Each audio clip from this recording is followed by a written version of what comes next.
President Mahama has formed,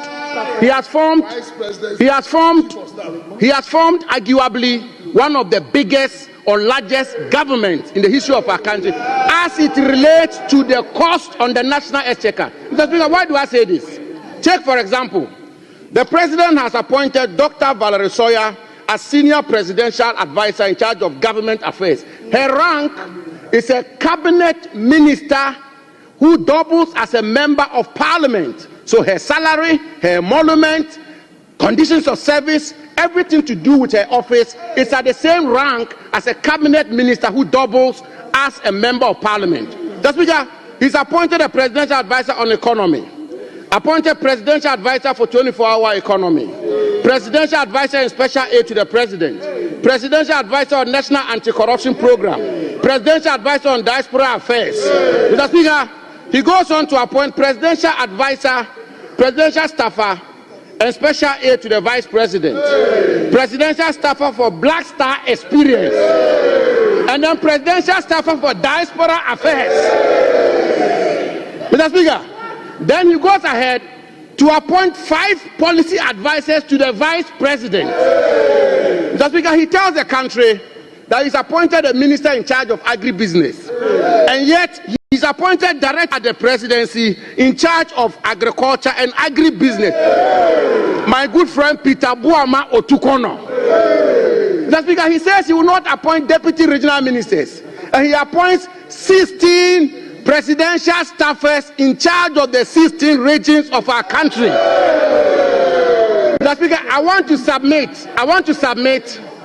submit that these presidential staffers in charge of the 16 regions of our country, in essence, as it relates to the cost on the national exchequer, are in fact, indeed, and in substance, deputy ministers of state.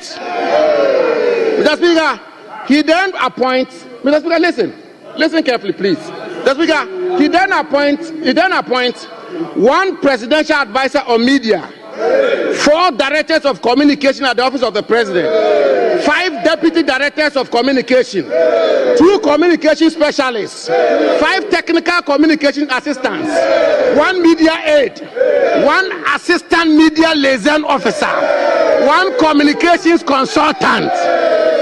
Mr. Speaker, I've done the mathematics, and I want to submit. Mr. Speaker, I've done the mathematics that I want to submit, and I do this not from a partisan lens, but I do this as somebody who had the privilege and honor to serve as Deputy Chief of Staff. I know how it works. In terms of the cost on the national exchequer, the President has appointed 100 ministers and deputy ministers. Mr. Speaker, the President has established a Ministry of Youth Development. Mr. Speaker, I want to refer the House. President Mahama, candidate Mahama, promising the don't worry, we'll continue the projects and finish them and employ you in them. Now, you are realizing that this is becoming an illusion. Not only is it worrying, not only is it contrary, but abandoning these projects or giving them out as franchises, like the President mentioned when he came to Parliament for SONA, will jeopardize the efforts at universal health coverage. The millions of citizens in remote districts who are looking forward to their lives being saved from this healthcare intervention are now at risk. Mr. President, we beg you in the name of God, please do not abandon the Agenda 111 project for political reasons. You recall President Mahama, candidate Mahama, promising the don't worry, we'll continue the projects and finish them and employ you in them. Now, you are realizing that this is becoming an illusion. Not only compensations budget was 1.28 billion. So assuming you add 10%, give or take, and then let's say it goes to 1.4 billion Ghana cedis for national security, and you add the 326 that existed in 2024, it comes to about 1.7 billion Ghana cedis. So there's a clear difference of $1 billion Ghana cedis added to a lean government compensation. Ladies and gentlemen, we need answers. That is why I say that the budget lacks credibility, and so they should come again. On this note, I would like to invite my brother, Dr. Gideon Kwako, to take over from me. Thank you very much. We must also note that our fiscal framework focuses on central government operations. Therefore, claims which have not been properly audited can introduce many elements of general government which is what we think has happened. A classic example is the Comptroller and Accountant General's final accounts, which is one of the sources of information for the fiscal framework, but is based on general government accounting. So if you take the information from it on the face value and plug it into the fiscal framework, you will be reporting on two very distinct items. And so what we usually do at the Ministry of Finance is to work through the numbers and pick the central government expenditures only. This can only be done, ladies and gentlemen, through verification and auditing. It is therefore curious how the finance minister will come to Parliament with a budget and say that the fiscal deficit and primary deficit on commitment, which he announced, were derived using a certain data on claims, which he is yet to audit.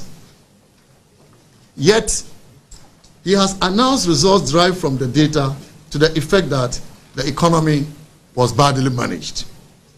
It is too elementary to know that when you have not audited your figures, you cannot use them for an important work like the national budget. Otherwise, you create credibility problems for the conclusions of the budget, as the Honorable Atufosin has just done.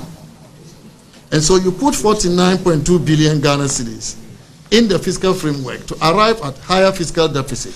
And then, in the same budget, you say that you are yet to audit the 49.2 billion Ghana cedis. So on what basis did you validate the 49.2 billion Ghana cedis before putting it in the data, which threw the fiscal deficit away? And you come and announce to the Ghanaian public that the government mismanaged the fiscals of the country. This is Azar, this is Sakawa.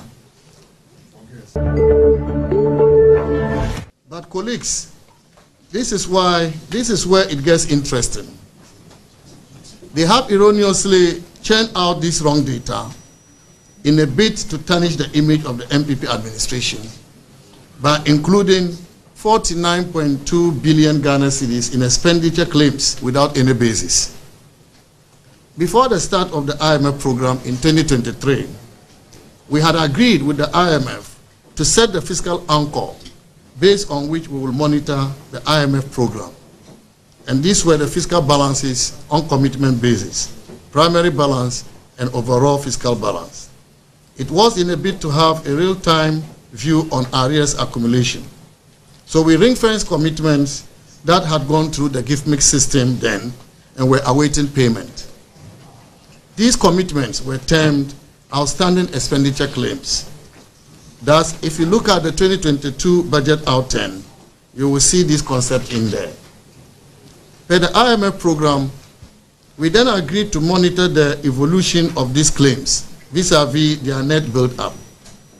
The reason for this approach is that Ghana is a developing nation with developmental needs. And so it was going to be unrealistic in the context of the program to not have new commitments. But the plan was to ensure that on net terms, the build-up remained almost neutral to avoid a significant build-up in areas which also hurts the economy. Also, it is important to note that if we look at the arrears clearance strategy prepared by the Ministry of Finance and submitted to the IMF in 2023 in fulfillment of the end September 2023 structural benchmark, the amount in expenditure claims, which we describe as arrears, was 47.5 billion Ghana cedis.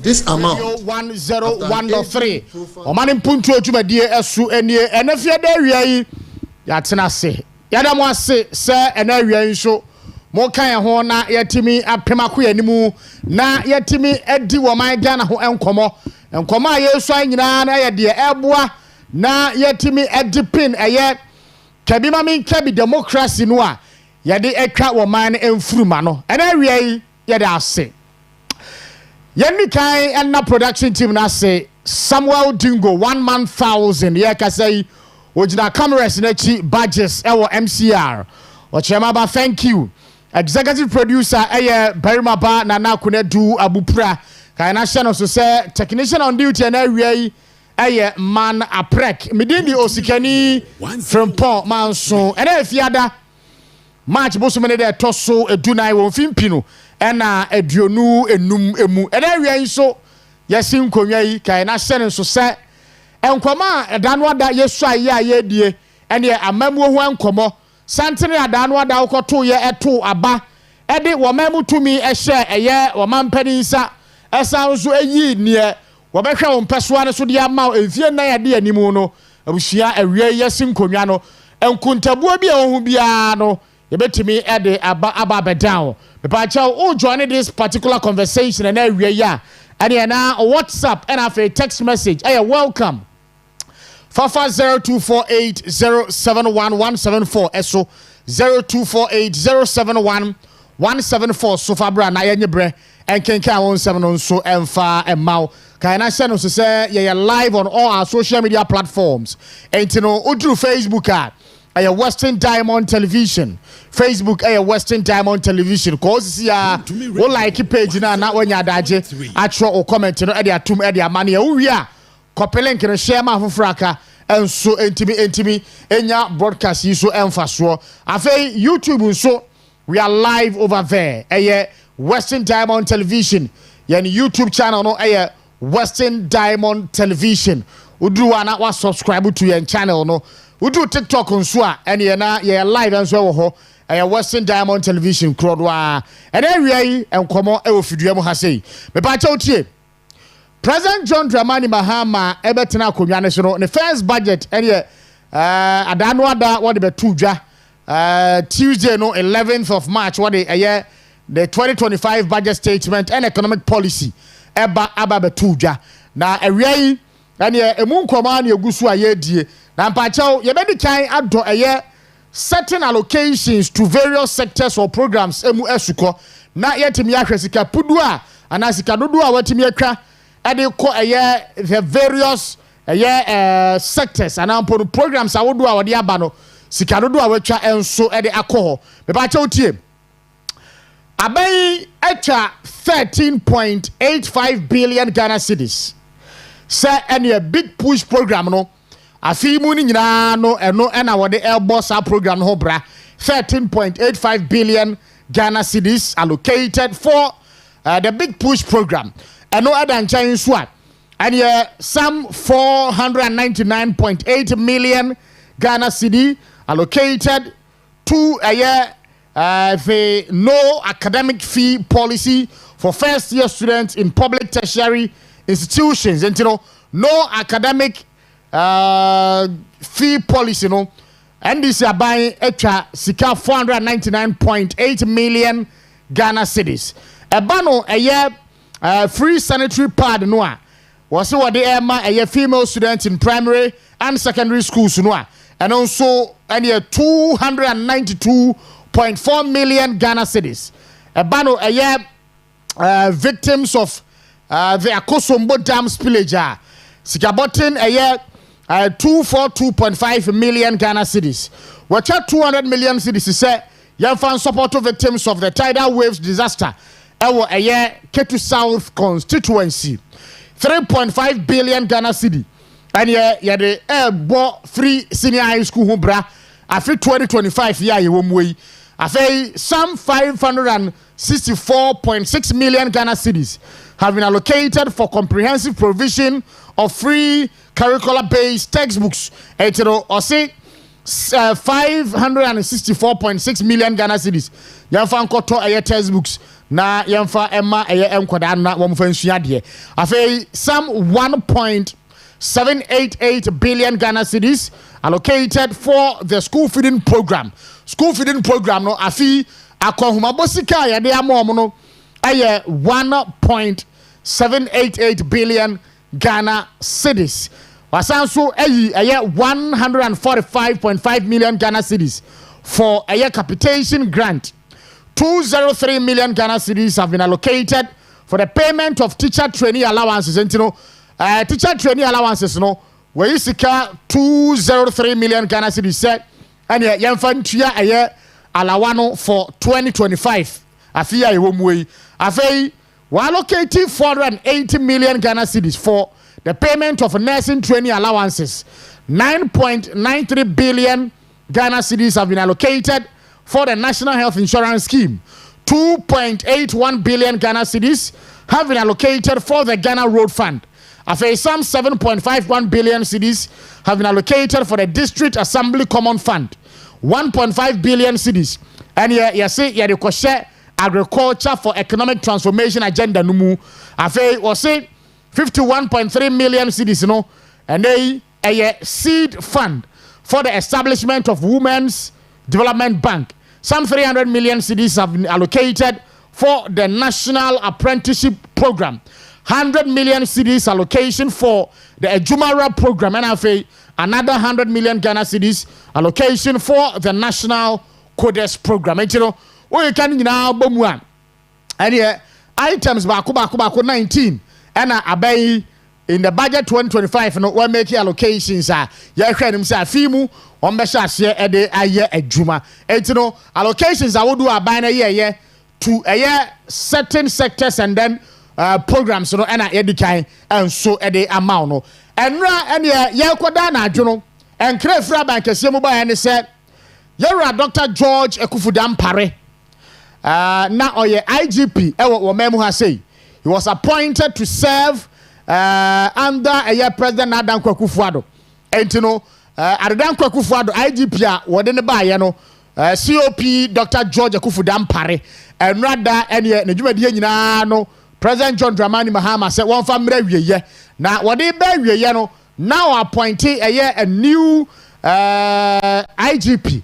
And you know, dear a PM and numero a COP Christian Tete Yohonu na ene area President John Dramani Mahama ahwe amaya sweni ina emprempre wono and a year the new IGP will take you over from Dr. George Ekufudam Pare.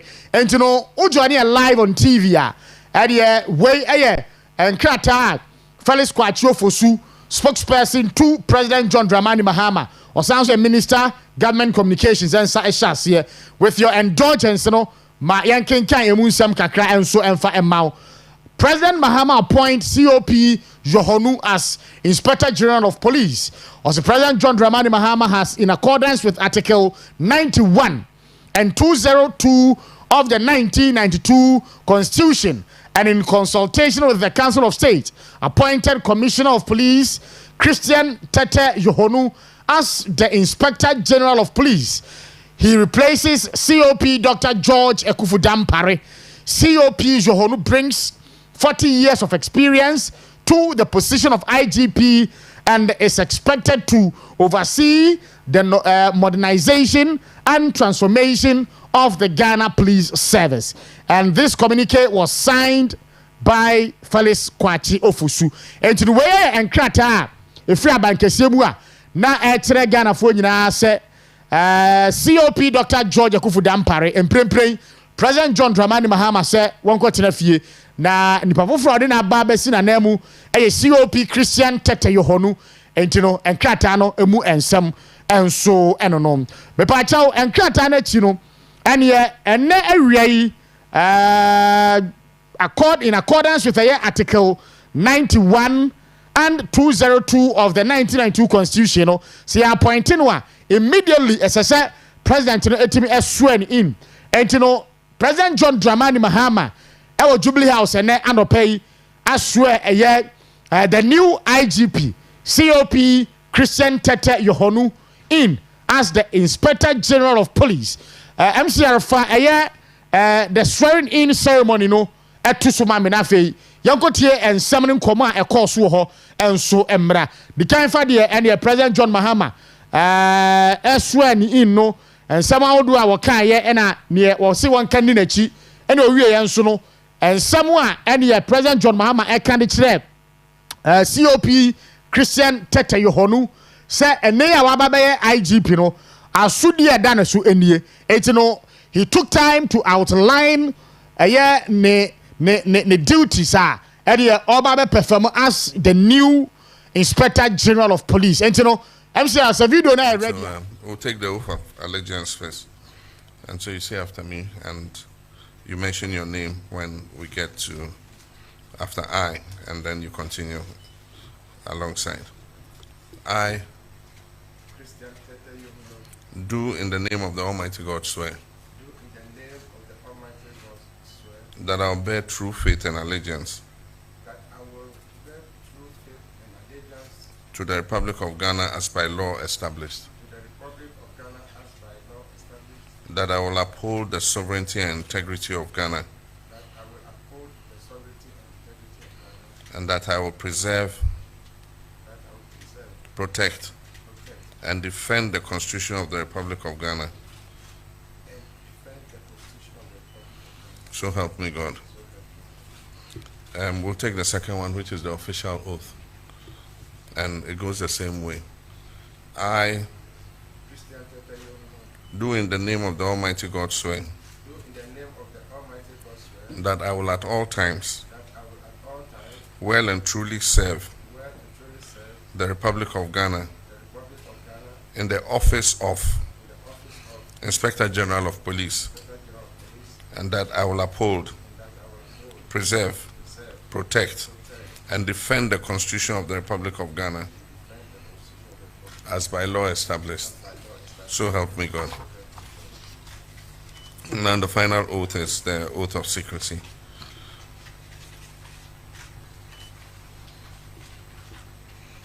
And it follows the same pattern. I, holding the office of Inspector General of the Ghana Police Service of the Republic of Ghana, do in the name of the Almighty God swear that I will not directly or indirectly communicate or reveal to any person any matter which shall be brought under my consideration. Mr. IGP, your role will also involve rooting out corruption within the service. Corruption in law enforcement undermines justice and weakens public confidence in our security agencies. It is crucial that all forms of unethical behavior, from bribery to the abuse of power, are decisively dealt with. We must build a service that is respected both locally and internationally for its professionalism and integrity. Additionally, I want to emphasize the importance of improving the welfare of officers under your command.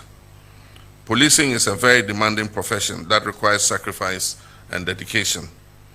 Our officers must be well remunerated, adequately housed, and given access to proper health care and psychological support. A motivated police force is a productive police force. Mr. IGP, your role will also involve rooting out corruption within the service. Corruption in law enforcement undermines justice and weakens public confidence in our security agencies. Mr. It is crucial that all your role will also involve rooting out corruption within the service. Okay, and you know, that was His Excellency President John Dramani Mahama also in the new IGP COP Christian Tete Yohonu into office. Now, we and watches the crash. A Juma, any yadi amount on near Obeyano, who are Sudie Cassia pa, and you know, he Nabo Modern say Obey Jumano Amana so Ubibia and Ewo Memo has say. We announced was also making some new security chiefs appointment. It's them say Arfato Suma made us say. Where the Friday, March 14, 2025, appointment of new security heads and our new security chiefs. President John Mahama has appointed the following security service chiefs. 1. Director General of the Ghana Police Service, DDGP3, Patience Bafu Boni. Him say, Papa Bafu Boni, Ayriana. 2. Chief Fire Officer, DCFO Daniela Mausi Into Sapon. And 3. Comptroller General of the Ghana Immigration Service, DCI Samuel Basintale Amadou. Samuel Basintale Amadou. Basintale na kasa is no of I don't know. It was signed by Felix Kwachio Fosu, spokesperson to President John Mahama and the Minister for Government Communications. And you know, I don't know, and you know, and pray, you appointed a new IGP, you sworn in. President John Mahama and so appointing new security chiefs. Etino Womudino no Director General of the Ghana Prison Service DDGP3 Patience Bafuboni, Chief Fire Officer DCFO Daniela Mausinto Sapo, and I feel Comptroller General Papa Basintali. Aha, etino where aye appointment President John Dramani Mahama and make way aye new security chiefs. Etino COP Christian Tete Yohonu aye the Inspector General of Police. Wano ena nimfoni wa asiye hono insanifa so from hono COP Christian Tete Yohonu, Inspector General of Police IGP ave DCI Samuel Basintale Amadou, a Comptroller General of the Ghana Immigration Service. Ave DCFO Daniela Mausi Into Sapong, a Chief Fire Officer, the Ghana National Fire Service. And I crack DDGP3 Patience Bafuboni, one a Director General of the Ghana Prisons Service. New security chiefs. President John Mahama appoint you mono and so enkomo I don't know. Ohel Brenwa is exactly 29 minutes gone past 4.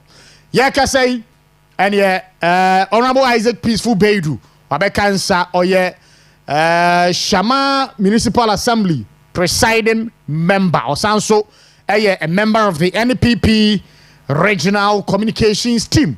Yes, in Konyayi, ye bedin komo. Now the other time I mean Mr. Set and are you impressed with regards to new security chiefs here, President John Dramani Mahama? I'll point to you, especially that of the IGP COP Christian Tete Yohonu. Are you impressed? And now were you expecting to say and ye Dr. George Akufu Dampare everywhere? Ye de COP Christian Tete Yohonu and I then eba ana na enei Dr. George Akufu Dampare dan wa de betina fia kan ye hwehwe juma na dan kwakufu ado edema wo. Even though or kodie now so na wunwie wa juma ye enti ya to abawie ye ne ahya asese ye kenkan frisa beresanti no abepem mprempren basa yo as an IGP wa hwama na koso na amanfo eka ase ne unni kuromu ase na echese enwanwa amanfo ka ase wei ne oye nyina no wode bo na adwuma ho ban ame be ka ase he wo bo adwuma ho ban o wa mo ho ban o there is no way ya President John Mahama eno be ya adwuma entino ene ne aka kire ni nyina no gidi papreko na akwotena fie ne yebo apawa wan si utirase ye kan obi anfi to understand impose edrubabi na electoral commission ehia security ama wama ye recollation and create free police for by and say they can't guarantee the safety of a electoral commission and afei wamo ekoye recollation no entino wamo de approach for no enya de a wamo provide maximum security ya masafo no ni nyina na IGP Dampare oda so IGP ye ka kire se jade a wo ye no na mawani na ho na ye adwuma no se ne wo hya ase no na wo ye no yenim ene emnei se yesu kokotena fie ndi de oye nyina no akwakoye kwa COP Christian Tete Yohonu ena emprempren ya so ani in entino Ghana ye new IGP no ono woda TV no so no. Honorable Isaac Peaceful Beidu ewia yi maha ya ni alsi be pa cho ti say o nyame adom na wo mpa ebo ntina on yesterday ma ama na mambu ya da nyame ase asisi a wode kan ya dundum na kal entutum no bona Untumi radio na petro no wode hoye na adwene kaka so awosende abayin chale na da masam na ya me bi se de aguna nchempe fo ko sa agro bosa ofie benazi na say me de go be da wa fida yin bri no kire that's right na ambo that's right nti roman fo so wa ko sen dembra sha as not in the maris na wi so be that obeye na sisi ade dembra batan lekem mofropo lekem ejuma fu lekem adusia fu lekem mpene na yere boy de ado magana fa reshim de roma amana mfia na no nti yere boy ya mempede o me no nkwa na hozen na the man who trade those you're the bit blonya on cocker anan for them so since I know it was important be said that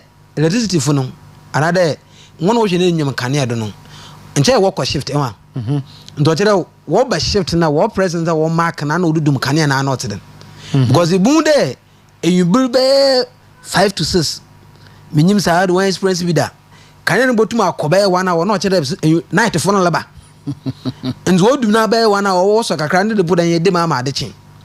Yes, and I do be an yes, I do the swim be an maybe no dear. When we do no Bobby 12 muha 12:30 muha na can ya doom and then I saw muduno and I might so or maduno likely say and then so a demand one for timetable no osi odran no paswa by 6 to 7 so na puff woba so the would right and is the clock one time unless they have to come and explain it to us and at the model clock so the person about doing by 6 7 by 8 sometimes if you put a can anywhere if you are bros by 12 to 1 no be so back across no so as we do that by 1 to even at it say crap on is this the change that we voted for was important myself but you when you do you are regime there on your mood there and there Shuma were Mangana for do 1 to Abano.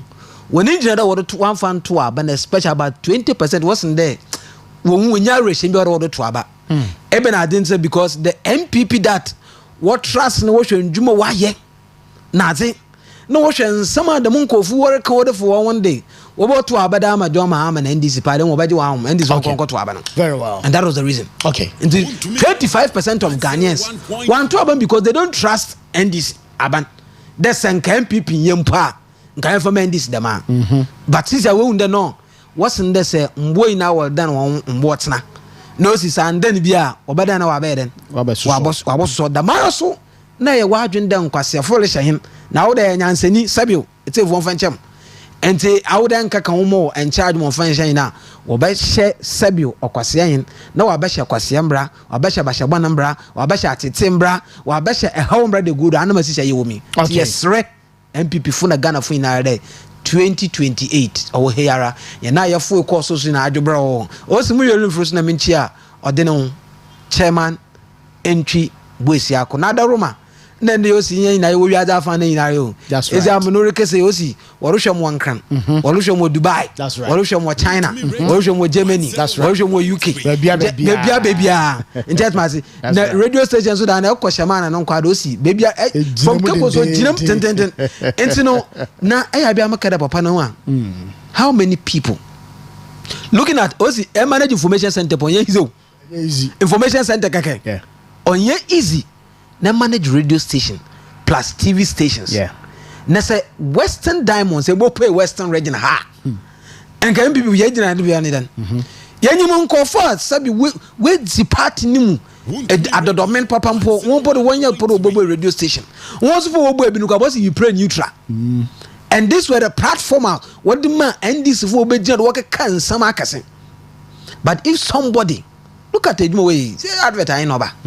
But us in the know for the interest of the party, I will do everything for Magana for what MPP for Yananka, what say a Mambu Papa Nanka or babyara. Let's them pay we be Gina MPP na name war Ashanti region, no records or your unmatched was Ashanti region. Not oh and Pama Ebu Mukrumo ye and Brazil do pay you as nothing to be honest or urban national. I mean put this on yet the why the MPP why the democracy in Ngebakere is the chairman are waiting for other people to join. Now what are you doing? But in you Ghana for MPP for the be mayor name the be mayor kwedi. Ye berima. Ye nya wakade onya obeyi. Ye nya wakade on kwa oboko. Ye nya odru dedam akakabe master sisi ya quote politics which want to be very honest with you. Yes, also them quote na gentle politics. Them gentle na ekite tum. Na ndisi for polling station. Wo be kire obi awu abe won kan abani wie. Since Abdulrahman West then. People we are gentle dodo. Yes. Gentle. Osi, you are benim. Yeah, she says shoot akakraka. Don't worry, we are working. We are working on it. That's all. No. You see this small boys why should you look at the Basateli? Yeah. From election period every day bia me say anaga no so jena no ye benazi. When you said the mentally, Sam George, what says the mentally would I said declare winner. Now you are minimum. We have tape, we have other officers. No way, baby. No, there's a time when you this one is all better or the best one. That's right. And I think Chairman Nchubuesiako is the right man for the job. Very well. Chairman Untumidia, Ejumane, one bit to na.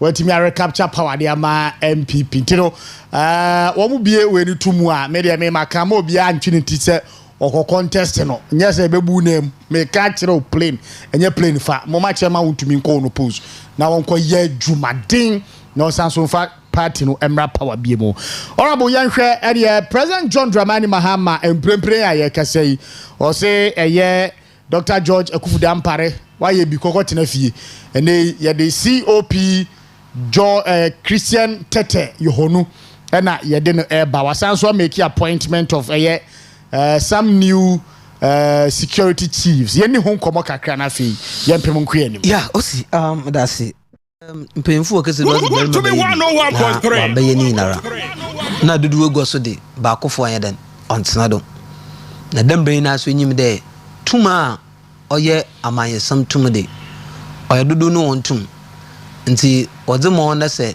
tumusesa oye aja onye de mo bimpo okachiro de mo ofoko katina baby unda oye danara obaba sometimes MPP amanye kuna ye dwende we Ghana for it is not easy de obimpo ba veil no de amama akonye there are people who appointment the reject anamwa de bakara mumba kawa ba no na yenye adwuma na waba na wegbo som na bia ambra nka odo dizi odokono wamba mentino yebekada yenja na kakra because we did some ekaya abrenti epopeya no ya auditor general utu ora ma amafido yeah edo ade be chima dala wa kokra don ya president bi no oyi no ne be ora ku fara bo ne adwuma trumbra na ngasa ne certificates ye bebi na sana ne age ko apofo gine ina ru kakanka ma obande anpo onan kasa o mukam da onjina am na ne leaves na waje guam wa agboramfe no on fanji na o kakra but on chat maso onye na nkoti nkofu bebre because MPP thought there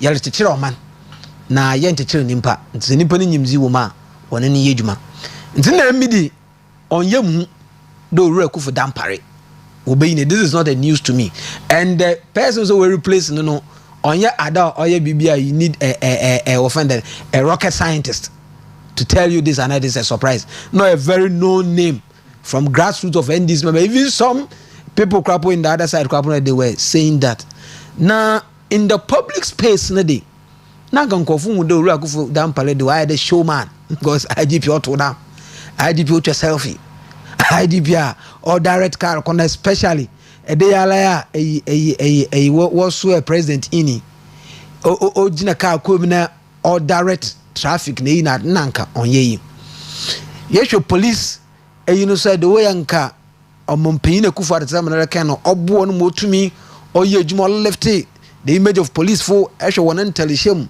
and boss of police boutique na zen and zen bebre won the police visibility is no wa akoyim kakra but administratively I'm not there Josie but from water nkofo kan it seems that he is the IGP okwa mention among the police will throw comments be there oya wan yell what's about that masa because I heard some post police watch there independent police day I was shocked so it seems they're not administrator back there jamanyama kra na biami wo no nkoye and getting to the latter part no so no to be very honest na nzama bi osi onkoye it's them American or born adwuma ho ban yes it's very bad yeah you see when what's in this enye bibia amfa ma waso ambo no kro no what's important to us it's in coding with the a lesson to all of us and these have shown to us a matter yeah we don't joke with power like MPP people in the two na hey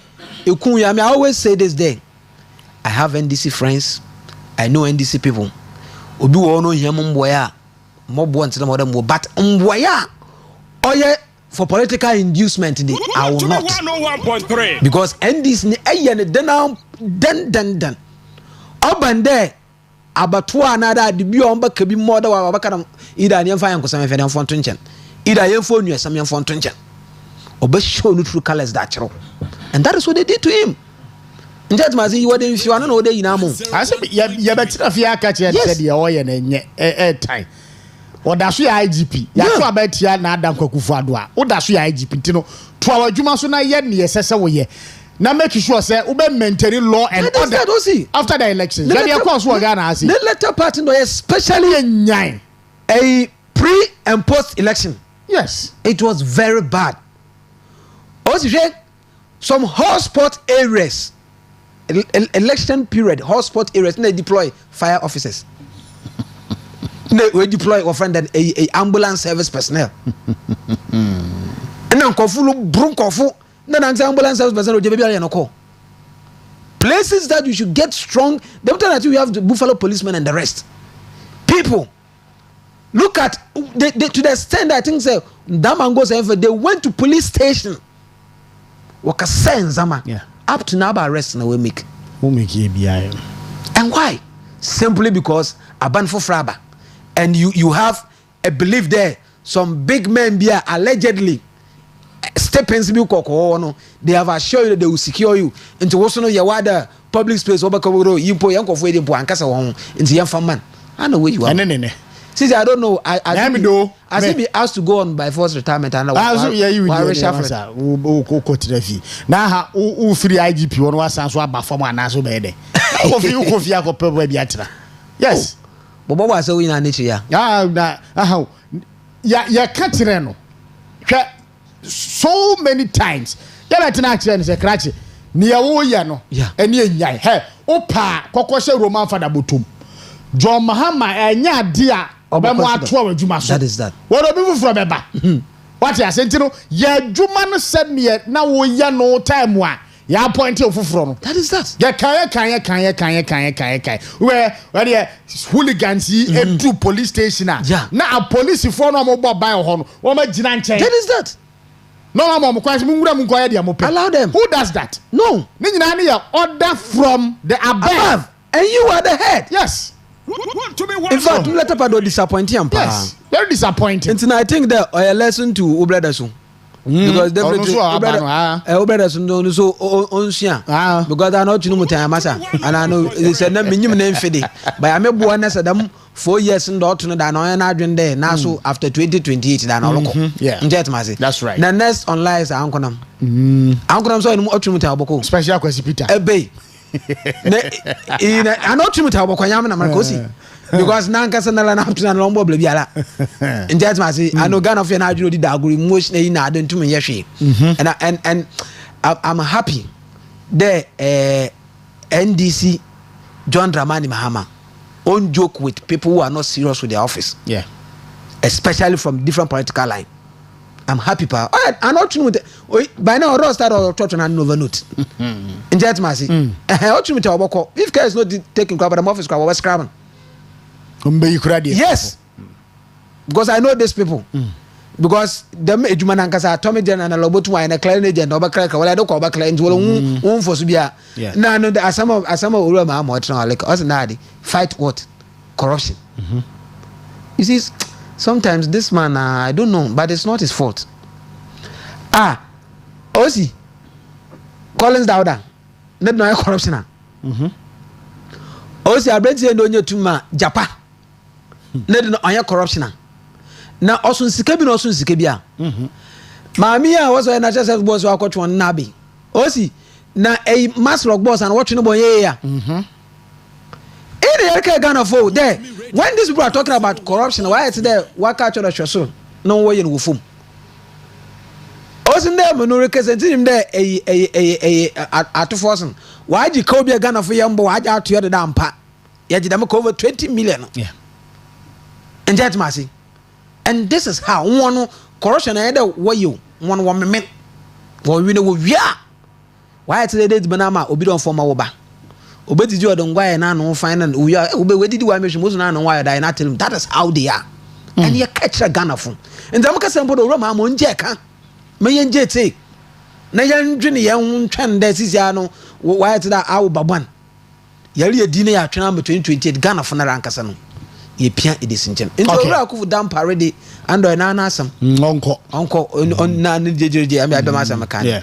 Next time you can't eat your eggs and expect them to lay chickens. Okay, and you know, was also making new security chiefs appointment, and back where we amount for Ashas here, Kasafa DCI Samuel Basintale Amadou, or Comptroller General for Ghana Immigration Service. Afe DDGP3 Patience Bafuboni, Director General the Ghana Prison Service, and Afe DCFO Daniela Mausi Into Sapon, Chief Fire Officer Ghana National Fire Service. Samuel Basintale Amadou. Basintale Ebusiani. We say ane papa. Osi. Ebi say ane wofa. Osi then say what? I don't know. One boy Busiambwa. Abe no offer direct. If you be I see. You should come and Umbra. No man can you see. Now watch appointment now myself you Ibrahim Ahmed no lawyer mpo when you ya. Now Bas you know the Basintale is related to Mahama. Really? Yes. And you why family and friends and church members and concubines. And you know, one more opposition and now more born and now do so boy bebrebe nyina no. Munya tumia momo yakura chain. Yes. Ni na mo bought na na do so boy no. Also me under that aspect no. I don't hold people brief on that simply because we knew all this with Basintelenum na dem ko vi nyime djuma dina wo ye. But I tell say zonyi de waka monyi de wo ye their lives in some kase work king we hear you all for the party to come to power and above all they are Ghanaians also important matter and they qualify and if they have the expertise they have the experience to do that I don't have problem but in painful kase be there say elewia ofonansa na hwe wodon na say to ball so the boba no yeden osan ba waranka say benaze that's right wodon in sembre kadama sam de chowre kufado the family and friends are him Gabi as a rotina kono work na no kitabo position. Kita position bia. Owura your friend finance minister. Also didn't you see this man in rain 2016, 2012 na no your campaign bia. Na kanat no kana se na wapoto mo wa fi no chirimbuma. And this man has experience in banking and financing. On yede sabio sabi a carpenter ni bi man kada carpenter adwuma ye but on ko woman carpenter appoint on be show.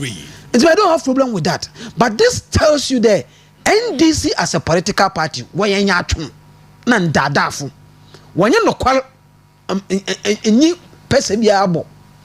But don't chat masi. That is their behavior. That is how they are. And my only yana work do. Ya pi asumdwe, ya nye bebe de won o kire wo kire. Wo wala pu mari empan ye ye. Osi, hwe let's what's actually one here then. You won tantan. Me my prayer is that the monk of Finano won't be ye Jumos or Ghana for Nini. Mama Banda or Banda sees ya Ghana a member of Ghana Japado, you bushad into Chimpe, Ufabakuna Masuma Fabakun, up to the stand there or Manakal Crapuno or Montpellier and the Muchu Kakra, number brothers widen, which Kakra. Look at that.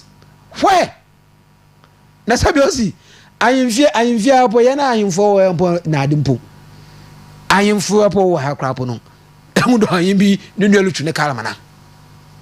much more? A president. Our drivers. We train one for your safety because you are now national asset. But why they you do two namo into a wow there? Mamma pena madebaye. And this is a prime minister Ibrahim Mahama.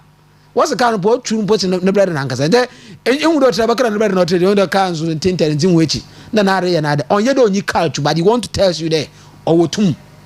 He is more powerful than our naked room. A per capper. He's more powerful than our night the one quan. Edo now I would assist on the map, but tomorrow will be a wound, be a wound. Have you been given bicycle? Abba is sent away what the Mawalanka support dama. But look at that. Nimpano one or more on a crapono. What's yes? To whom matches give matches expected? The yes, our sponsor. And the yen ye. Osi. Yanze, my young Kadi Jebi, young pain or by because Gano, dumso, or can ye nara. I want you to wabe or can ye nara by your pain over to a man, wire boko. Okay. I may answer with you, Bejadiabo. Very well. And you know, Honorable Isaac Peaceful Bedu and our tenant can show Brand was some 52 minutes. gone past 4. Hi, to me radio 101.3 Western Diamond Television on Facebook, on YouTube, on TikTok, and just visit here. Your social media handles, nafe all like your page, no subscribe to your channels, nafe Timmy, anyway, Jumafa or WhatsApp, and nafe text message for 0248-071-174 so ebra 0248-071-174 so fabra na yenye bre yankenka won sem ni nyina so entimi emfa emma mesra menka se frɛ me se fa eye WhatsApp and a text message efa 0248-071-174 so fabra wadaroma na yentimi kenka won sem ni nyina enso emfa emma Honorable Baidu, last Tuesday and Finance Minister Dr. Kezela Toba Force in Commerce Fee present a year the 2025 budget statement and economic policy. Now the other misa and koma okobo hono de na wo hwe no se obeteno eno ana wote sanya no na wote ya obebisa se ede pa na ebesintia de Ghana fo hwe ni mu se ye beteno ankwankoye eno na yete na Finance Minister hwe nyame no bekeka ensem fufuru bi dire Ghana fo. Yeah, Usimidasi. In the first place now, what happened last Tuesday? I mean mukunde over settings. Doka settings etasin. I say frakadama one bisa no. First you was ajana one. Njetwa ufa windi. The mad no be azan sakawa. Sakawa budget. Way off from what Ghanaians are expecting. To be 101.3. Osi. Mean some of John Bakakano. Ebenazi no chere or your true reflection of Zagana Fuja do what waba. Osi ekache Ghana Messia for day. Erebana Abaya Bank because Sikana know to change those in that will be fire. It's Ghana ma mean no better one. No dying there. Aban obejina omanu suna no okada ma asam do je mesiafo nto wa rehim o sense see this finance minister obeno abade dem nyama yi nezi enti mama amena woto abai no tomatoes na oto ne ba se 5 so do baby mpan dis nso oto no 2 cedi dem obi dey abale mama no low na onfoso no ensun no ono ekakre bi no na rehimi na anyi na ebejina wo na abaka dey ewo no at 51.3 million. Osi for calculator. Now, but ye I Bank of Ghana where regulators not today. Every bank or 400 million. No, the year fan upon tension. They found no quality is scored a cash or there. Ghana for Messia Fui Narano, or Pesco to our bank or Academy Busani. And in Osi says a Ghana for Messia Fui, I have a Messia for my phone as what say you. Says sorry to Pungura, who's come out to bank and I look at loan Nibia. Your population as at 2020. Last population away no. And I in 30,000 plus and I'm 30 million plus. This 30 million out of 15 point I think 178 ye mesiafo. Also divide 40 million 51.1 million. Former 15.8. Also obi akọ loan when you scale 3.3 Ghana cedi. I'm telling you obi won ka koto ngbo nti. 3 point on your 30 Ghana cedi. 3 cedi 30 pesos. 3 cedi 30 pesos. So yesi obia e mani nyina na ekọ na yakwa akọ loan from the 51 million na obia benya 3 cedi 30 pesos. 3 cedi 30 pesos. On yaro ba hihye bia. Enka first time a Ghana yenyo mompanyina ba de kira. Oye besia osi mesro mpede nka maami an no anka fe bi se dem pocho war draft budget no. No otsena wo bia. Ana no nyi wo bi. Na wo twa da misika na waka wo de kama ni mesiafo no. Oka we be na asam den. Osi ya boto de bia ni buandi sa abon wonyi fo mesiafo. Se ka da oro ma ma na ete ase den ne ne cabinet no. 30% of mesiafo. Yeah. Anambwa. Yeah. And the way I you know too sure. Why in the Western region? Too top. There were 2 MPs. Also from mesiafo yen hwe. Na mo metuma to ska 78 million. Edama bakofo Felix Ofosukwachi oni Kosi Pratt na be na Shamima Muslim won e ba senda wanje one fonto graphic no fonto data no fonto credit no one fonto nsema nkoflo kan wo Facebook Is this the government Odin Amina we ya won also no Kufuado na mambu onye no Owura Kufuado na mambu no o si hwe yere sha abana se ye ben na yes nde ampa 1D1F we need to get people to handle it we find then a free SHS we need to get people to handle it special initiative road gap na ade no anukra posi yan ministers ya fed bomi na I think it was 110 or 113 Mtechi the create so the by 82 says because about yeah to the 93 na say the 88 osi anamboa let's take them 108 no crap no ye disika na ye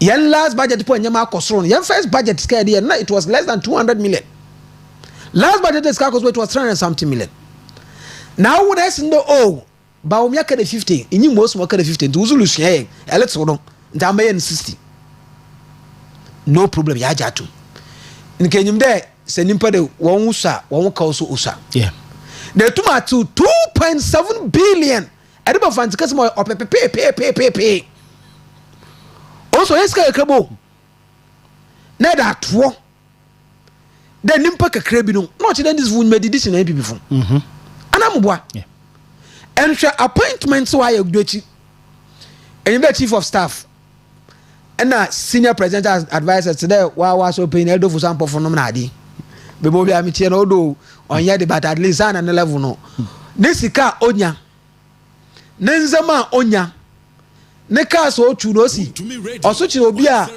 oye MP no senso ye cabinet minister obi a o chain kakra ye only speaker of parliament into the monko free na also I was a former small government size since under Monorika say what's the region your minister but you know deputy minister in disguise because all the 16 regions we have presidential advisors to supersede and supervise that first and report to the presidency. Yeah.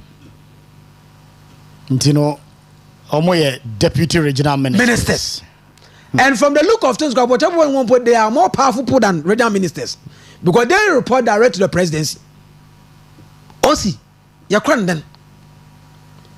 Nende ebejino na tumenya kokodur.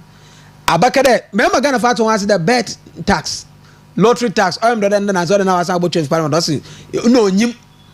Okay, also onyim a mistake no ye. Banking kind. Well, look at that.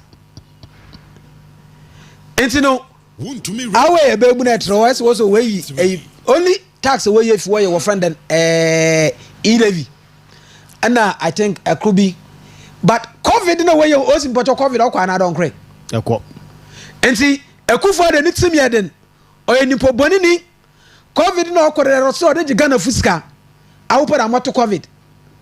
And see, even as no sukan. I don't know as on now. Also, but that's myself.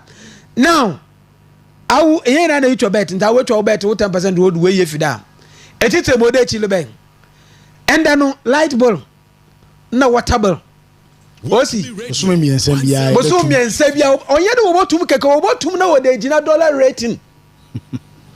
$80 no call 10 cedis. You find them.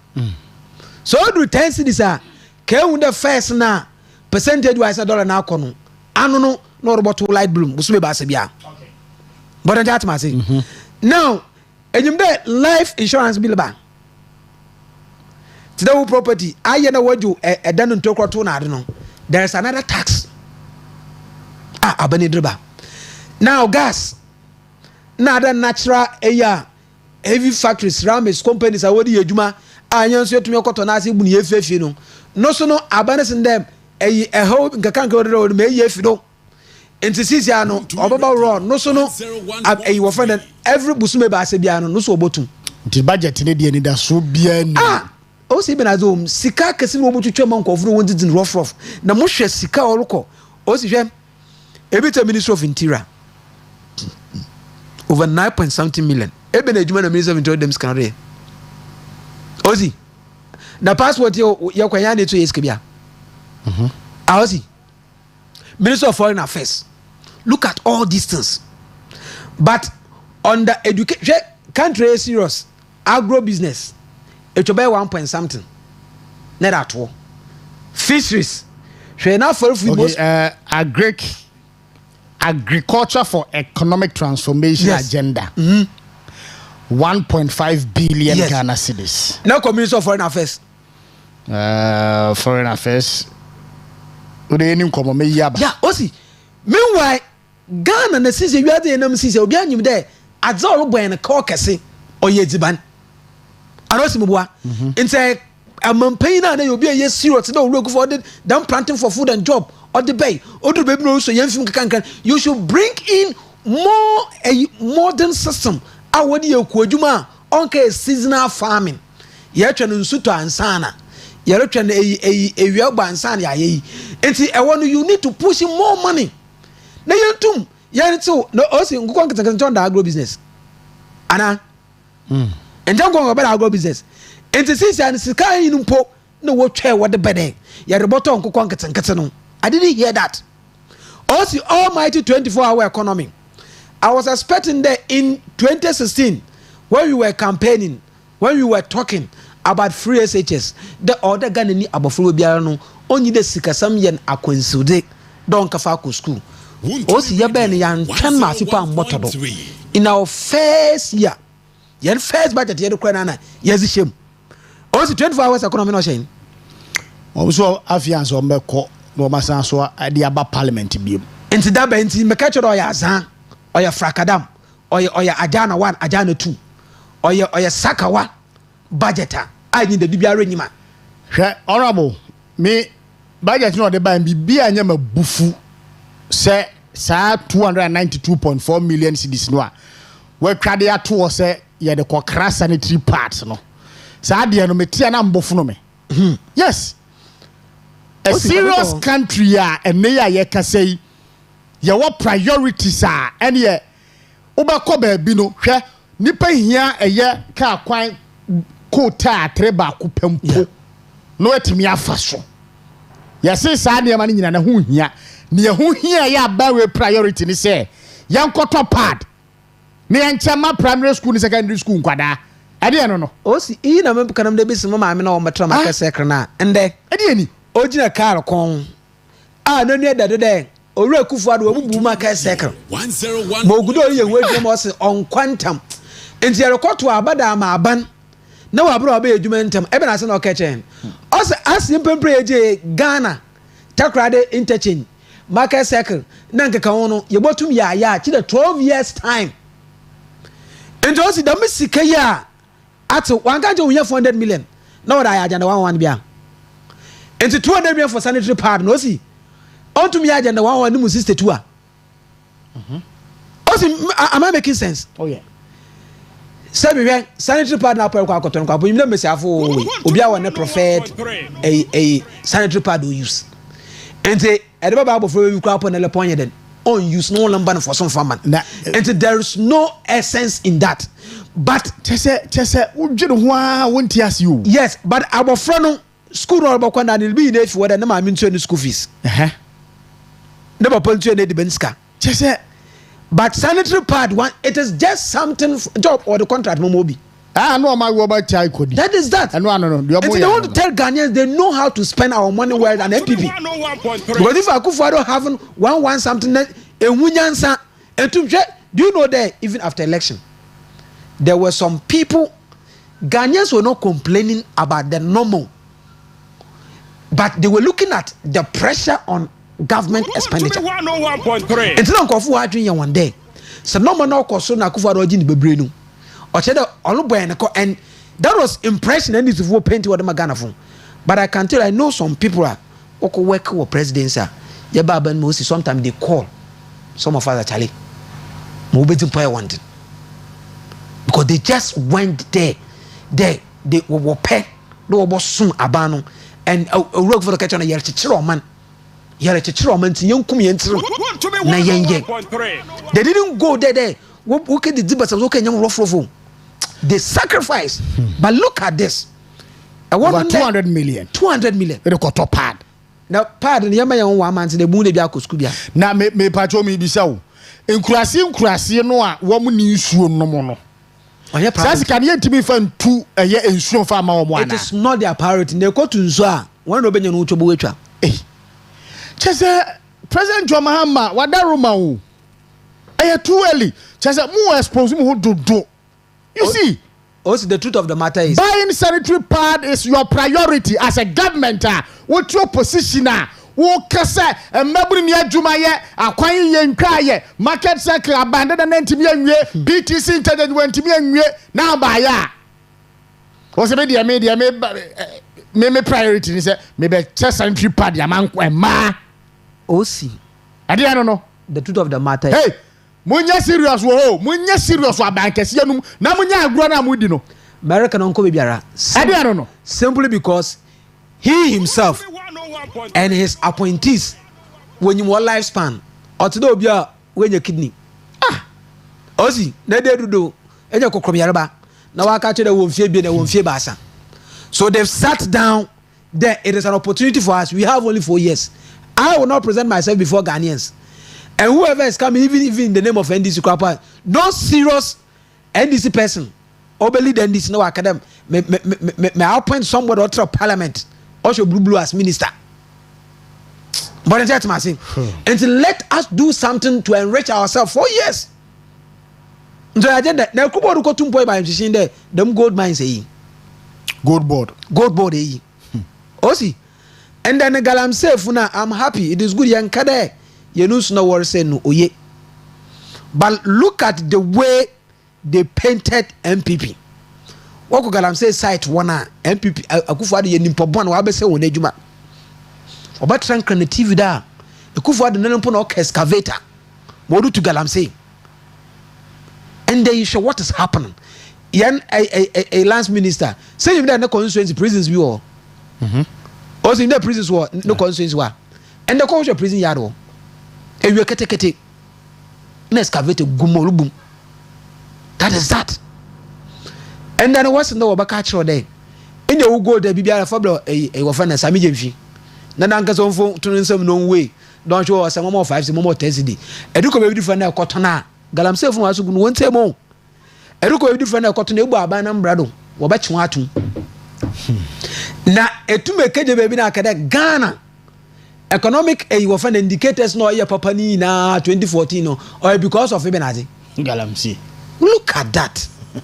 I said be aburu wa adwun adwuma o ba be kika sansem hu your finance minister. Yes wa be kansem hu we na wo kura no asem no kura no wo kan I expose you yeah. Yes, sir. Under Galamsey economy, you record this 5.7% economic growth.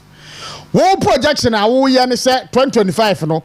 Near betimi aye nyina ne say ye beba from 4.4%. And so Galamsey kro ya will be a buy a man page economy no. Wa breso no ye more. Ye Galamsey no more kra chain.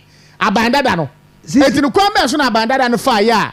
Na Galamsey no e wo form a wotimi nya economic growth e wo soro na wo de na e wo soro no osi since as Jessica mo fanda wo kira be yanyi bebialo de bebi na nke boto da hwe ye ho abosoma na number won so wo be wos na oboshen na abosoma ba sa na nemfo mbe but that masi nti na azam ma me e wo fie mo papa e wo fie driving a truck am say you drive for accident from next we go to 20%. Yes e wo fie na kato per kapr. Is it the change that you voted for?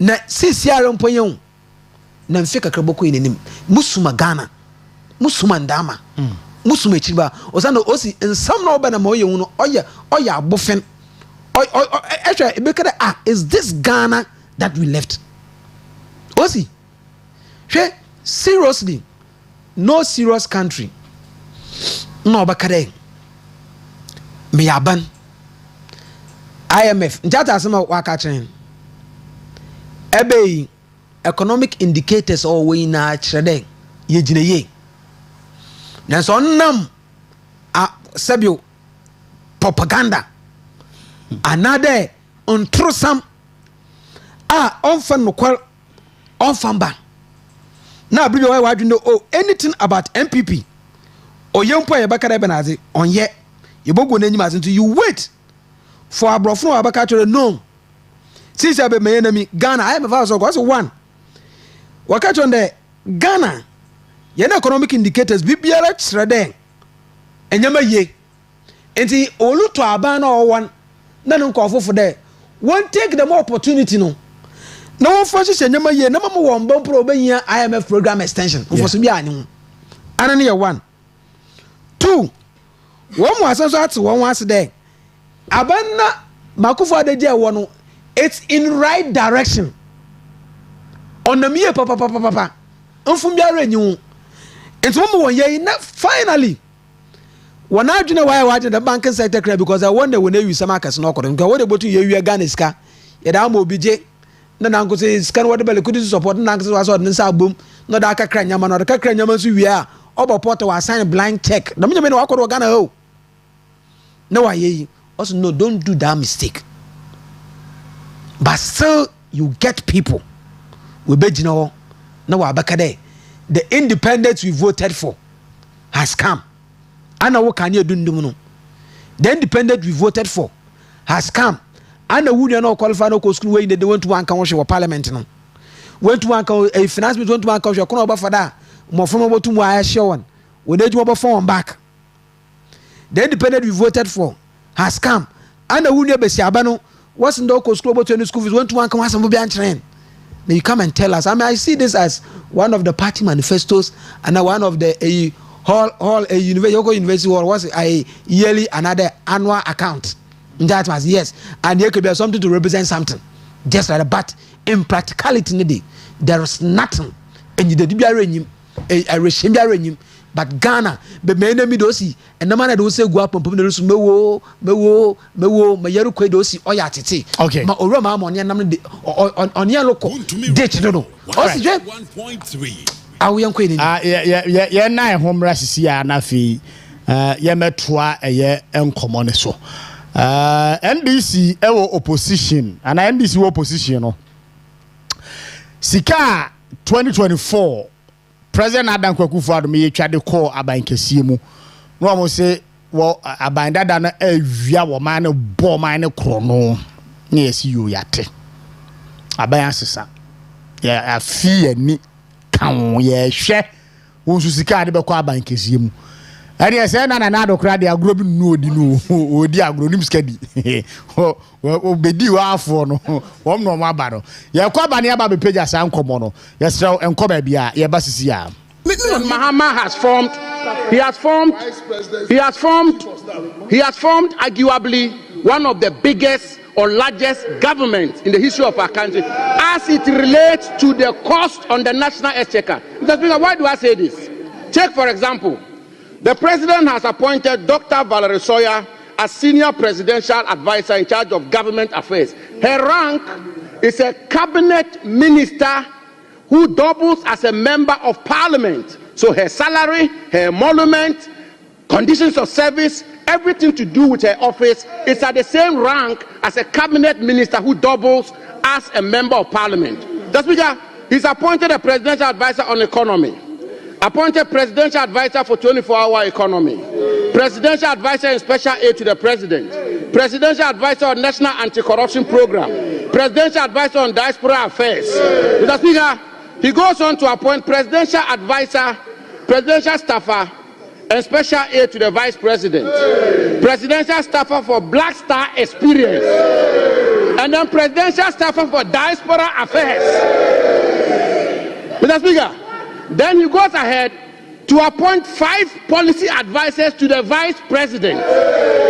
Mr. Speaker, he tells the country that he's appointed a minister in charge of agribusiness, and yet he's appointed director at the presidency in charge of agriculture and agribusiness. My good friend Peter Buama Otukono. The Speaker, he says he will not appoint deputy regional ministers, and he appoints 16 presidential staffers in charge of the 16 regions of our country. The Speaker, I want to submit that these presidential staffers in charge of the 16 regions of our country, in essence, as it relates to the cost on the national exchequer, are in fact, indeed, and in substance, deputy ministers of state. Mr. Speaker, he then appoints, Mr. Speaker, listen carefully, please. Mr. Speaker, he then appoints 1 presidential advisor on media, 4 directors of communication at the office of the president, 5 deputy directors of communication, 2 communication specialists, 5 technical communication assistants, 1 media aide, 1 assistant media liaison officer, 1 communications consultant. That's because I've done the mathematics and I want to submit. That's because I've done the mathematics that I want to submit, and I do this not from a partisan lens, but I do this as somebody who had the privilege and honor to serve as Deputy Chief of Staff. I know how it works. In terms of the cost on the national exchequer, the president has appointed 100 ministers and deputy ministers. That's because the president has established a Ministry of Youth Development. That's because I want to refer the House. I am Ashe Suti, who be something papa, I'll forget your interview. And I told be a gun of more corrupt to be Biamun ska. Then Mahama has formed arguably one of the biggest or largest governments in the history of our country as it relates to the cost on the national exchequer. Why do I say this?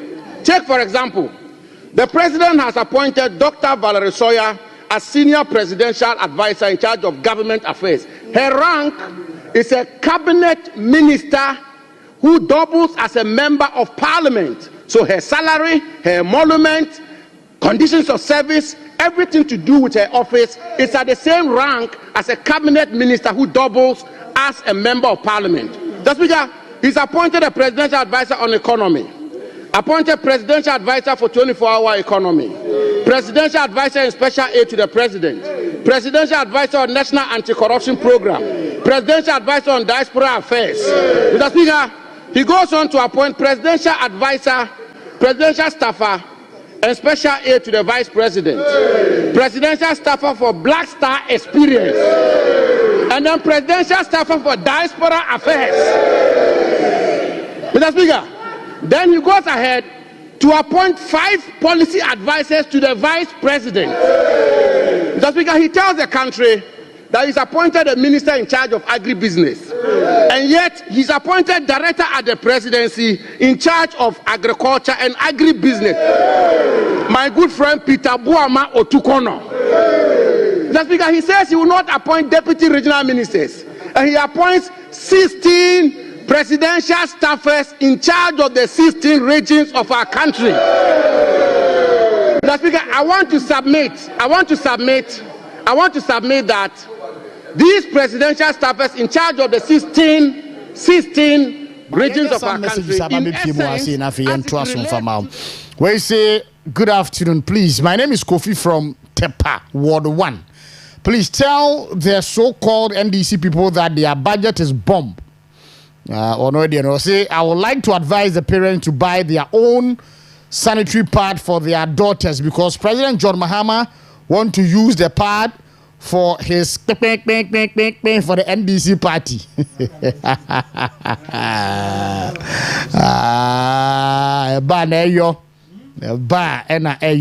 Where's your good evening?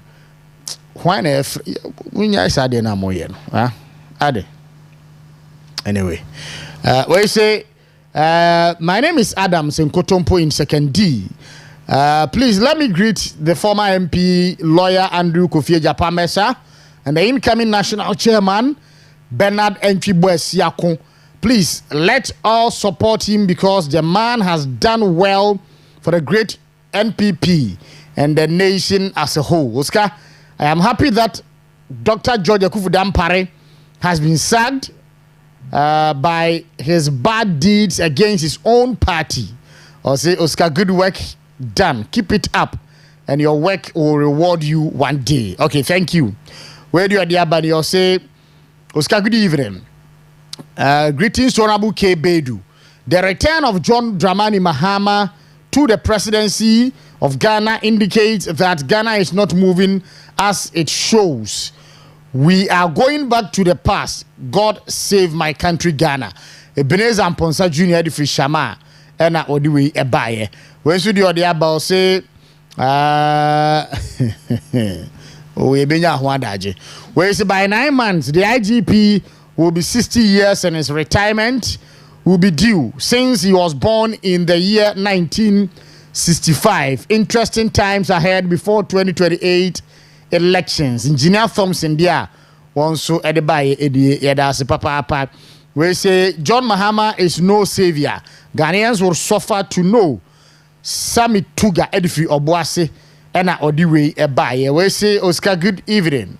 I'll say, please wish my lovely daughter Lordina Mamia Pia a happy birthday for me. May she live to be 101.3. Wono edia wode ebaye no. Etino Lordina Mamia Pia. Nyame dia fe ba kwa ka unfie ho. O papa Market Circle President Abacha say o ma awoda pasronko. Abacha nan ke say odi akoda ne picture eba na ye dia to so da ya wish na kama e dia ma. Ba ni nyina no e gina we so na ya wish Lordina Mamia Pia a happy birthday. Nyame onhiraw. O papa say wodo pa. We say Oscar, good evening. In fact, our security is under threat. Every day we record casualties in various regions. Last time was mobile money operators. To the other time was armed robbery in broad daylight in the Manso Kwanta area. Oscar, it was alleged that the NDC deputy women's organizer in Takwa was involved in killing someone. The only hope left is being patient and wait for the return of the NPP government. Gatusu Edifri Aguna wasa near Takwa and on the way and so a buyer yada se papa when studio the about say Oscar, good evening. I want to know if the NDC is really serious with Mahama as their ship captain. Uncle Spy Edifri Takoradi and on the way and so a buyer yada se papa Uncle Spy when studio the about Saint Okushembo Edifri Kojo Kromo say Oscar, good evening. The 24-hour economy is already in the system, so whatever Mr. Terminator 1 said is not coming today or tomorrow. NDC just used the 24-hour economy as a slogan to win the intelligence of Ghanaians, especially the youth. Let's embrace the hardship ahead and do the needful for on 2028 by bringing NPP back to power. Saint Okushembo, Eddie Wayfri Kojokrum, and Wadiwe and so buy Majido si wa jamaa yare Nana ya ready for new track radio. So good evening. Sacking Dampare and bringing COP Tete Yohonu is in the right position, period. Greetings to incoming national chairman Bernard Entry Boesiako, chairman would to me. Okay, thank you. Well, so good evening. The NDC has nothing to offer Ghanaians. Sub-Zero Edifio Usejo Erodiwe Ebaye. Yada se we say Oscar, they should teach Dr. Dampare a big lesson. His attitude towards the 2024 election, look at his behavior. He should go home and rest. My name is John from Laura. I salute okay, I salute the Dumso King, John Mahama, aka Gonja Mafia, aka Gonja Mafia. One idea of the buyer, and so I don't know, Edasi Yami Unsha baby palm. Afayan to uncommon so. Honorable Bedu, NDC, our position, and yet, Yenayati, and someone who do na woman eka, a banner a year, Sika Samoa, ye cra edia call a year abank Simua.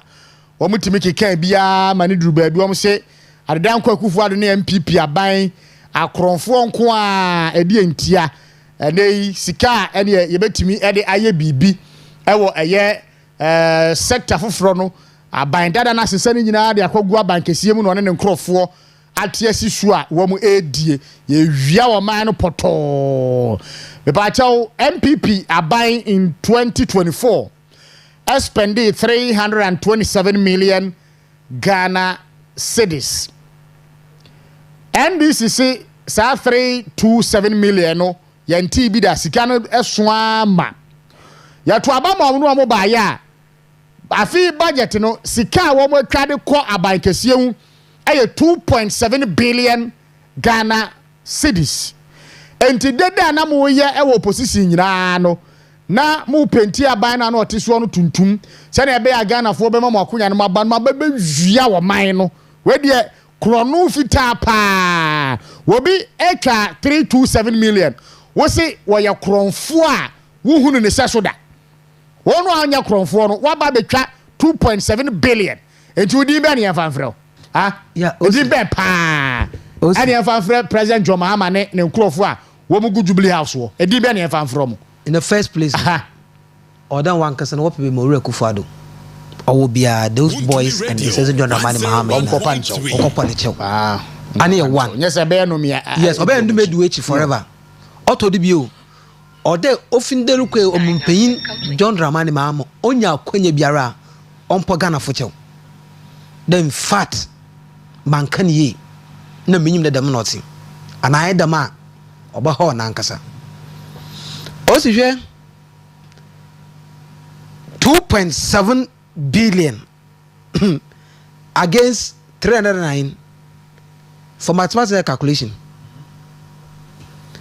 A difference of 2 billion. Yeah. Difference of 2.3 billion. That is that. Yeah. Just half back po. Under half back po. MPP for 9 months. 9 months, yes. Because na do mo edika first 3 months budget ne dey toward the other. It's the 9 months na aka no. And so I almost spend 2.7 billion. Because that's 9 months. Was spent 2.7 billion. So obidi 15th month. Right. Also some American on you. No, it's them 9 months, 2.7 billion. What be the 12 months, 301 million? What say wouldn't be that? 12 months, them 3 months, going to 15 months. 15 months. Ade. That is that. And you know, you with the difference between MPP and NDC. And a bit Snefenadri and the am I couldn't do it? And there, what by what propaganda? Who the MPP in the Wakuma say, MPP and NDC in our call. And one point before you watch this, but then no, our from that the one side won't. There's a real Kufuado or the 300 or the Ghana. Bojan the cheaper the came or Boshon Busme Bassing. That's how Bosman and the Wake, you know. No, okay, it wasn't there. There's a compensation for government abadabadi of course but some because because that guy he's or far from no quarrel. Also, myself is a wholesale of akochisam. Or your bill manufacture. Otum oye. Then you bring straight pan or off to one part do akoshi. What's the Judas need to be? That's my saying. And so when he's talking, I don't want to listen because no quality him. No only what friend then is through manyami. But on that, that is that. She Ghana for.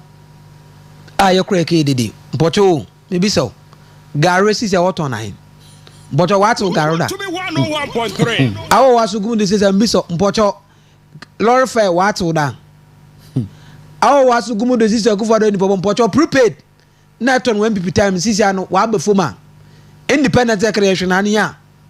Osi. Mamma, I mean, no go to tomatoes, nay, na de a blow on Baron, I don't know. Sisia and Pocho, what will that?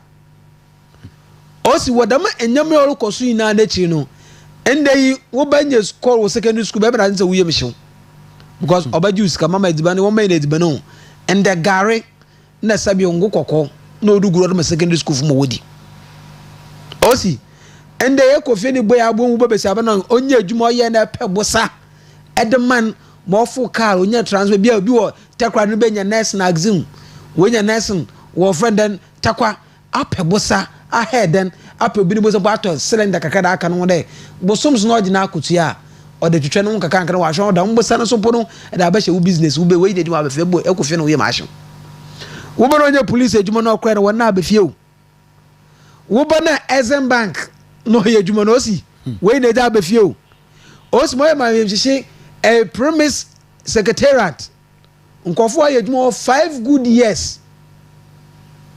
What's when I won't if you wouldn't count? Wouldn't you count?